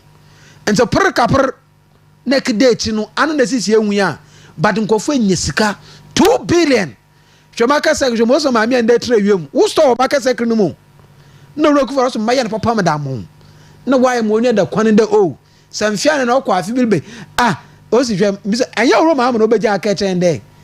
Ogroya read me not to buy market secretary. So them time no in that 12 years. No the band of a cabas and the chemist yafu. Shey take kakra wey ye mempo ye fast boys wey is a offer trafficking. Say you too me bring na do trank takwa ron ye fiewa. What's 12 years time? And to change no one for so na. 12 billion agenda 111 you need 400 million. Osi inka so dum put a faka show. Say to Ghana where you promise this nurses. Maraba na kufu na the papa oye ya upo asase ndo oye over ambitious anambwa. Yeah. Betiki she nurse fo no. Ndo o the madre de meba ma botsero. So that ma fo won egu mo. Osi ma wo boy awie ya mo aka nhwebokro. Ede no another a creative line. The madre wasn't there ko ni fie na busuafo. Wo no ada wunyim ya kasa. Health minister. Honorable Kobramenta Kando.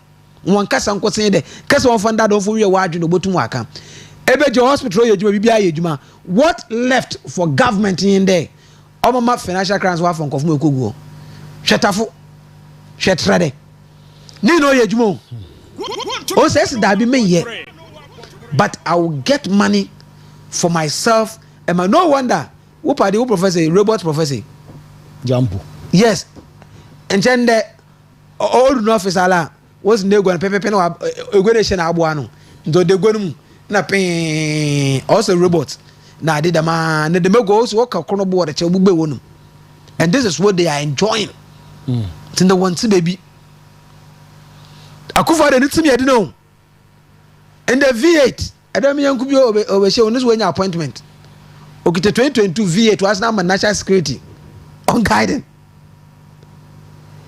against MPP government no be strong 1.9 be the monk of 1 rain per 1 2 billion or pay point 7 7 post 7 order no crap no see also tina ku for the need no 2 billion if you sinchan 7 no order no so tina ku for the need because 7 no che there echi wo be 700 plus million na amwa yeah yes against 300 something million and upon the chibe 400 and 300 ka into che 2.3 billion excess additionally more than 1,000% increment. Radio 101 against our small size.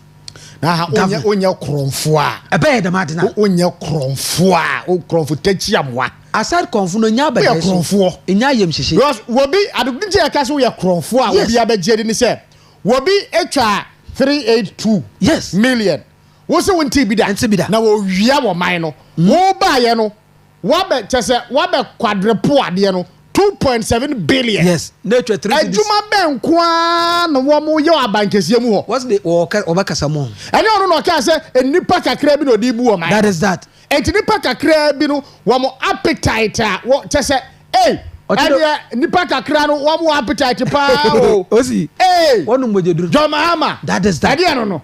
Wonu mojeduru. Wamnu mojeduru ntom di. Yes. Wamnu mabie. Wonu mebu wunyim sikadi. Wamnu sikadi. That is that. Sikadi dia wamnu mu pa. Nyafu. Na se ye mo boni nyusre na etwa 320 pesos. Eda mama me no trama kasa ke do ko banka. Sika obotum agi no. 3 also must calculate. You think I'm joking? I also calculate bia. Bo. 320 pesos. Nse enyi dadu no. The last population and housing census na emma wagan higher. Oh, 15 million 180 something plus 459. I see. That is that. It is a man in an ye azumi se wo mu digwa. Yes. Na wo mu kope bosia from Women's Banker.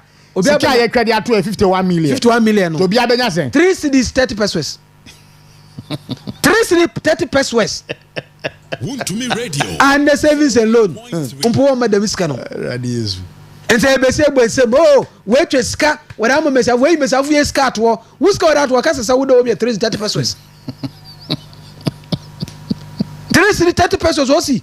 Also on your joke. Ma me kwaji me yere de Emmanuel. Na this is na what to pure. O tell you to pure water mpo. See And the cost of pure water 1 bag for rest of the 5 cities.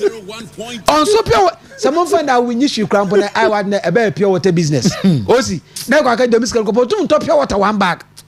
I mean, I'm going I don't know that can't to see. Yes. Where's how Cadema can't to phone on five that is how we in your 10 cities. Also, I batampo. Hey, against Ekufuada, Omo Mesiafo, Maslog loans. Against Ekufuada, Omo Mbeyimba, Osi 1 year Juma. Ah, wall trendo obenya Juma. Also, Mufo Kombimbla, Bosum San ye Kwebenya 700,000. Ghana Sydney de Chuson Kakankra. Ne Aberkona so any experience with Juma Bim. Ne tum eda kona ko akaye. NAPCO, as a time of Oluchomnosi, now about 70% of them have been reinstated. Okay, just a number of 30%. 24-hour economy, Osi no office wa infa. 24-hour economy, Osi no budget allocation wa infa. 24-hour economy, no policy direction wa infa. There is a question of that trawa ite un drive ni na fa candidate pay. Motor driver na fa candidate pay. I hope any relation was some in there will be legalized Okada or Damo. Nanaba Sheriff Mahamu with a Ghana Sika or the sponsor boxes. Now when a kutu moto, Yamen do Fufuna Wuna Cha, a bit of the next about Akaya. See a Sraganafo. Mama Bende, oh, I want to obey a Yama Traka Sunday, you know, I'll bend there. The Miska way will pay the go. Well, it's been away like a crabba.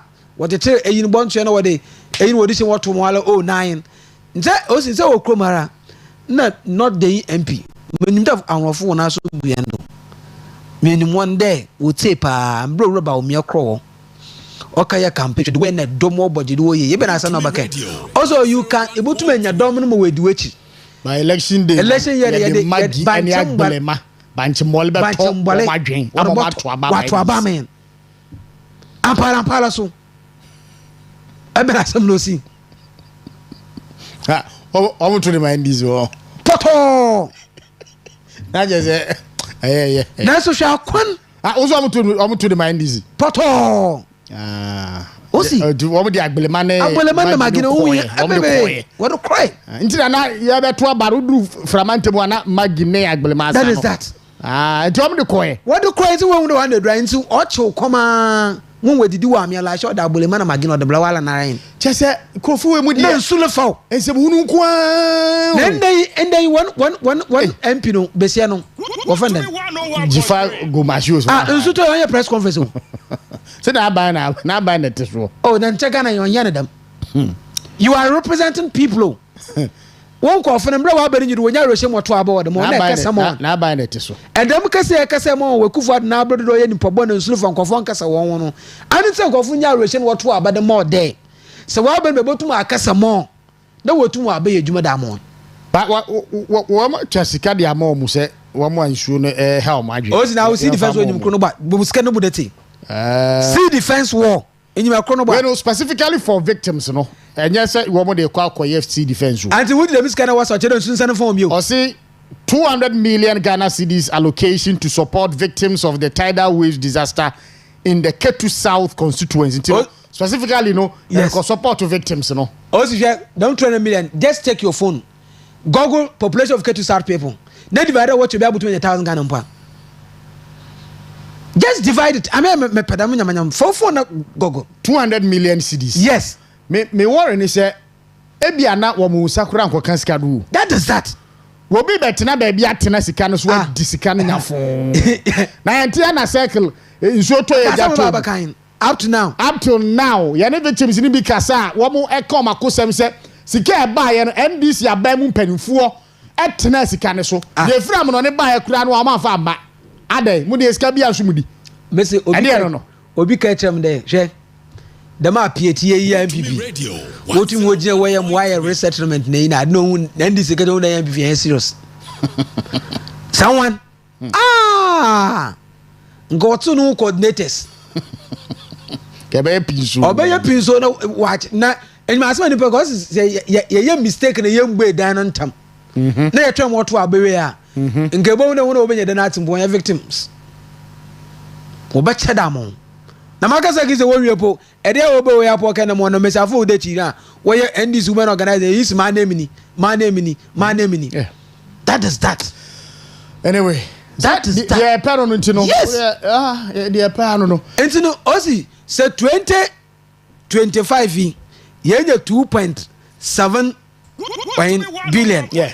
Against Akufo-Addo another 328 million. Nti football na for 2025 obesi. Anyway, yeah, for 5 point something billion. Yeah, that's it. 2026. Oh, yeah, keep a video away for another time. I'm running said that no, you keep a video away for another time. But really, yeah, you swear COP Christian Tete you honu wie ye no. When we display adie bia very very dangerous. Menim nipa no na o piti sika no. Menim se na waka IGP ni team no ho ana se wo free he. Just look at this. Hey, edi Ghana baby a ye ka koni ana. Now you know. Hey. Akadam nyum na. One video no. Me hu osi. Na de enyu akadam nyum na. Now you know. Me kai. If you know, you know. Hey.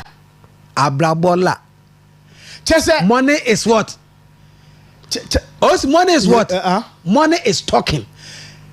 Chese hwa ade no a eni enya na hwa propaganda bi andisi fo ne. Wa mo se police fo na ni age. Yeah. Say ye de tete yo honu aba. Hwa video ni din ya. Eni je ni hwirihwi no mo hwirihwiri no. Na ye sika no a akwa ne pete no. That is that. And obi ekope bia kakoso. Yesi na mu pia IGP no kra what's wrong with the crowd? Look at that. Also, you see, let me tell you something. Presidency and parliament is not safe. It's no more security zone. Also, in the answer, no matter what's working for myself, okay, them MP sticker. All co parliament for budget hearing. Even as I know, see. So our raffles one crowd there, me no. So I'm say wonum bibi wonum nro. No, osi aside on nro no. No, aside the way the man tried. He comported himself. Also, no one. He is looking at the security because at that moment in time, I had the man. No police in Jeho. So the foot in Jeho. Yes. All the security men were there, but because he's a known entity, it is untouchable. Ayo. Against a lawmaker, somebody representing a constituency. It's a man who he is not safe, he is not secure. Now, the boy no conduct safe over a honorable a sticker or make a term or barrel plank, and the boy might have uncle or banana or baby. Because of aggressively there, you want to assault the man, not verbally or physically. Oh, me bad, I made a man come up, Panasuma, son, and test myself. So, he got to know but what I'm asking is also said the Madi Osu MPP Abrodanka. What would these people say? Okay, yeah, no issue na Emia Homani Tumna, Afra Force for my green Chilembra 0248071174 0248071174. Hello, good evening. Good evening, Oscar. Of our D baby afraid fee. Oh, the guardians in Kotombo. My intio Minia Bema. Osikani for Africa said Namin chairman for my MP, lawyer to pay the mesa. This is incoming chairman, national chairman, Banana to Wesa. Osika, Master America in there. Telling paying for with the party, Ubiana year, Ada, Banana to Wesa, why you're gonna have that. Because Echo region, there are station, radio station, or in some America in there. Woman in Kano, they what Wabana was what I've been to Wesa, Master and any amiable. One Yame and Tina Eda say, hello, good evening. Hello, good evening. Of our D baby free fee. Control from Comnacan. Uncle Spy, ain't you? Osi, Michelle, and I'm umbrella honorable, so right. Yo, Oscar, hey, all of me out there. Ghana for young to want to say. In way NDC share. We now open the way and knowing order. Also, can have banks here will be still be no one in the NDC mobile banks. Now, what they are the guy Moyama, one resource banks, a new 400 million. You cannot open a bank. Yes.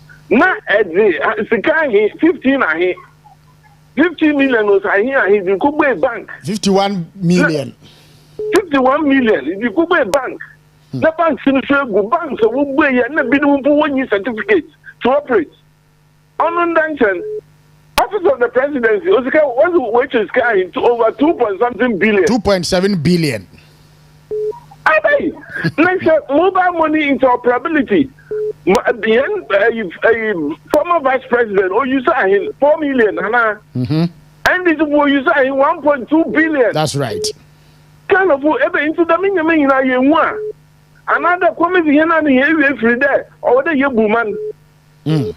Oh, I cry for Mother Ghana. Yeah, we all cry for Mother Ghana. Yeah, Uncle Spire, that's it. Hello, good evening. Good evening, Oscar. What do you cry? The committee. I cry and auntie. That's it. I mean, share a year assembly my bedu. Yeah. Chanepa. Now, I cry. In fact, we need Baba Bia, Abayu Bia, or JHS and I say, oh, SS, Omina, Kumani. Na commit two for Papa was sanitary partner. Mahama Bansi will be a bremofla, or to see Genetica. 290 something million. According to she can't bro Accra. Says he can't year bodino. So they go to say you know. Radio. Who are betting the because Sadi will say Sadi will only buy him said 2016. You have 2016 but only buy. Yeah. And I can't for Boguye. And we who Missy who I say obedi text message buy no. We say pay. I don't banker. So when you say asomno etoja enye yeah emu hu me tumni mo fasino e majuwa no fo mo hwe was a sanitary partner was what they be no okay me be here me that's why I cry that say hello good evening yeah good evening Oscar John Laura that's right all right yeah me so na me former government appointees assembly members in Ghana. Because look what we have done through communication and easy. Yeah.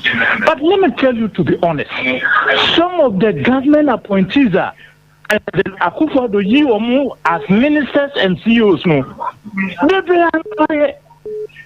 ultimate fair opinion on how call. But we are the people we speak through the policies of the government. Am I in your time for the and see Nala staying for Mumboyan? Yes, I come to wake Krampua. Yes, we are the best address to Accra. Medasi. Yes, so that's it. Hello, good evening. Hello, good evening. Good evening. Of our D baby Afrifi. Pastor from your question, a Cassafri was a cropon. Mind you, Munia. Papancho, yes, saying, Abba. Because then you are no baby or no meaning set message, NDC day ban, a beboa, no meaning even though Waban walk or ban is you who do see. Nurse and you're checking who said, Nana, the 1 year being pulled, any animal get to the breed, for 3 seniors, a 3 senior squid. Yet, any to be doing. Yes, will be already as 4 years, and one was watching the idea of 8 years. The Antanasi and check is annual winning. I got 2 about 1. And it's the alien be goofy. I are you, my dear Fredman. Things the moon as I heard ya. Nana to buy us 1 year, 1 year week. And so on budget a buy and there won't go in the so be created the matter of the I am mistaken because here. Now you bet you quality mistake win. 2028. Morning, I mean, when it Yami Entina. Yeah, for friends, yes, Simano, a year and Crona, Nusia, and Sweat me abo. Honorable Bedu. Yeah. Yentia Cook, your phone. You Yentia.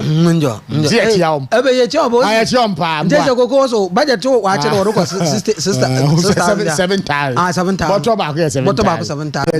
Na say enye de sabi abro ni be ya. Also serious.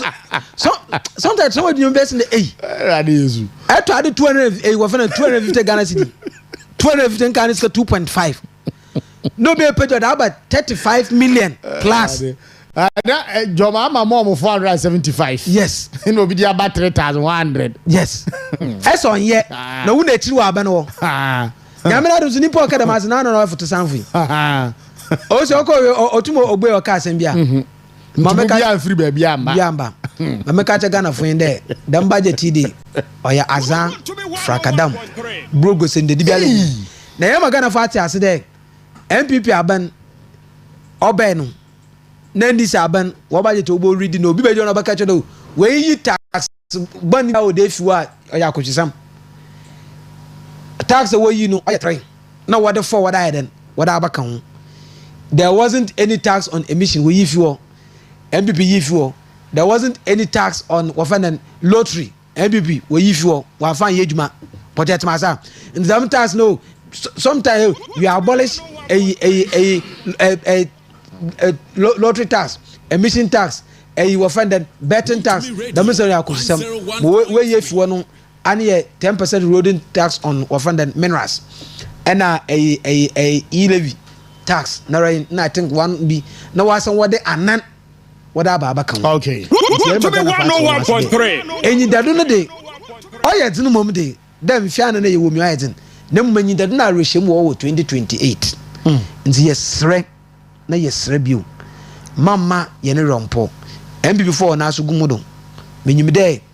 Nanka yena ye ne paying danka 2028 kazan boko yi 2024 na wan kwate dem opa nyankopon oduru baby a opede bible work o se nyame ayo ne nkesie enwa ansa na widen we yene odachire. All right, so the nkesie so sesie na ore shenzen because o yena nkwa nkesie a nanka wure kufuado anoroba omia o se no botu edumpo na from 350 odo crop 500 bank eni subakare bo wansi bida ba sa no am yebo na san na sikedi for panela wonder 2.17 billion 2.7 billion presidency alone no for ozi no for su kwachi na nkote 78.8 oni shamima no ko si prat no ban nje no ko si prat wa edi obedi wan ka be kasa ozi nkwande wa ehwegu wafunu mu a obekasa na wo cheche mu so there you also you wasn't there I know what be what data what be at graphic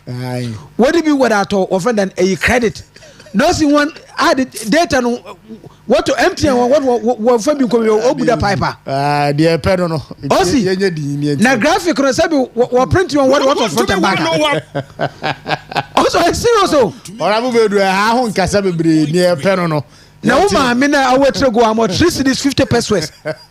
Oh yeah, in adore mesiafu no wo sranya me da me mo no nkɔ na wozem na 2028 so mo be se da pom gbanu musu na waso dempo da oboto abeda ma ndisi na mo ma ndisi be pom be gyen wa because ya wo ba hyehyɛ ma ye ma me fo ora boy ya wodi kan of akadam kro mesiafu 30% wa ba why two top and that's what we want am wana. All right, susu mpo no wo for so chin. Thank you abusia. Honorable Isaac Peaceful Bedu Yadase, presiding member Shama Municipal Assembly, also a member of the NPP Regional Communications Team. Yenda a production team nina say executive producer.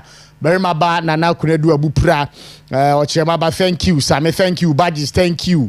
Sewa, thank you. Manaprek, thank you so much. Nami Shamu Bebrebe pa yamu emuso no nsiaba na wahia eye ochemaba enafi abna no mde enwumre no nsiabrem kase ebo no enso atimi aba be ba chokoso a tie yen na hwe eye Western Diamond Television nyame admo china nopa hot issues so ochemaba ebetena se na nkoma aka achie nyina nso watimi ede aba amenchia eye Sofo Charles Sakode Sofo Charles Sakode wo eye hiawa enumere papa nyame asomdue enka me di Osikani Frimpong Manso nyame emuso adum bidum ye ne a eda dwoada yenhia na yentoa so. Good evening.